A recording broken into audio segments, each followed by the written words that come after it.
Albert Camus et Maria Casares. Mercredi 17h, le 14 décembre 1949. Général et juste. Mon amour. Voici une lettre que je méditais de t'écrire depuis longtemps. Rassure-toi, c'est une bonne lettre. Elle n'a pas de rapport avec ce qui nous déchire. Simplement, à mesure que cette générale avançait, j'étais de plus en plus triste à l'idée que tu allais te trouver et te sentir seule. Je m'étais promis de te laisser un témoignage qui puisse t'accompagner un peu et t'aider à vivre en moi et avec moi dans cette nuit qui est la nôtre. Mais je n'avais pas pensé que je me trouverais aussi fatiguée que je le suis et je ne suis pas sûre de pouvoir te dire ce que je voulais. Je vais essayer cependant. Tout à l'heure, tu partiras sans moi. Cela seul me laisse déjà dans la rage et la détresse. Mais il faut que tu saches que tu n'es pas seule et que je ne vais pas vivre, respirer, crier qu'avec toi pendant tout ce temps. Je sais qu'il y a chez tout être une part de solitude où personne ne peut atteindre. C'est la part que je respecte le plus. Et quand il s'agit de toi, je n'ai jamais essayé d'y toucher, ni de l'annexer. Mais dans tout le reste, je sais aussi qu'il n'est pas une de tes douleurs ou de tes joies que je ne puisse partager. Et nous avons bien des obstacles à surmonter avant de vivre vraiment cet amour qui m'étouffe maintenant à longueur de journée et de nuit. Et les nuits du désir et de l'amour solitaire sont lourdes et longues. Nous les surmonterons.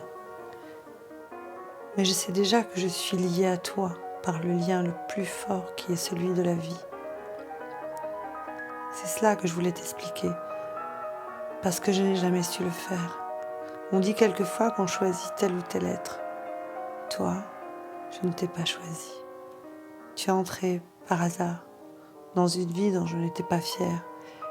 Et de ce jour-là, quelque chose a commencé de changer, lentement, malgré moi, malgré toi aussi, qui étais alors lointaine, puis retourné vers une autre vie.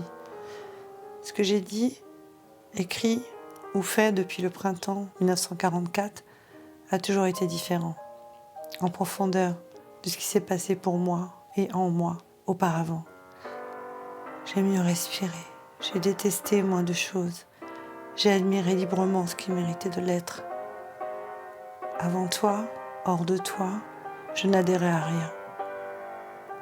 Cette force dont tu te moquais quelquefois n'a jamais été qu'une force solitaire, une force de refus. Avec toi, j'ai accepté plus de choses. J'ai appris à vivre d'une certaine manière.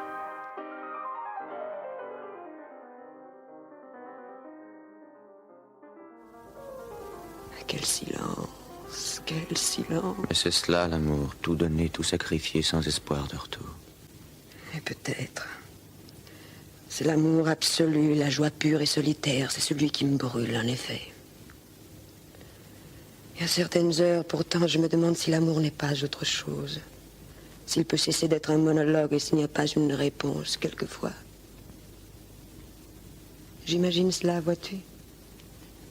Le soleil brille, les têtes se courbent doucement, le cœur quitte sa fierté, les bras s'ouvrent. Ah, Yannick, si l'on pouvait oublier ne fût-ce qu'une heure l'atroce misère de ce monde et se laisser aller enfin. Une seule petite heure d'égoïsme. Peux-tu penser à cela? Oui, Dora. Cela s'appelle la tendresse. Tu devines tout, mon chéri, cela s'appelle la tendresse. Est-ce que tu aimes la justice avec tendresse? Est-ce que tu aimes notre peuple avec cet abandon et cette douceur, ou au contraire avec la flamme de la vengeance et de la révolte? Tu vois? Et moi, m'aimes-tu avec tendresse? Personne ne t'aimera jamais comme je t'aime. Je sais, mais ne faut-il pas mieux aimer comme tout le Je ne monde? suis pas n'importe qui, je t'aime comme je suis. Tu m'aimes plus que la justice? Plus que Ça l'organisation? ne nous sépare pas, toi, l'organisation et la justice. Oui, mais réponds-moi, je t'en supplie, réponds-moi. M'aimes-tu dans la solitude, avec tendresse, avec égoïsme? M'aimerais-tu si j'étais injuste? Si tu étais injuste et que je puisse t'aimer, ce n'est pas toi que j'aimerais. Mais tu ne réponds pas. Dis-moi seulement, m'aimerais-tu si je n'étais pas dans l'organisation? Et où serais-tu donc? Et je me souviens du temps où j'étudiais, je riais, j'étais belle alors. Je passais des heures à me promener et à rêver. M'aimerais-tu légère et insouciante? Je meurs d'envie de te dire oui.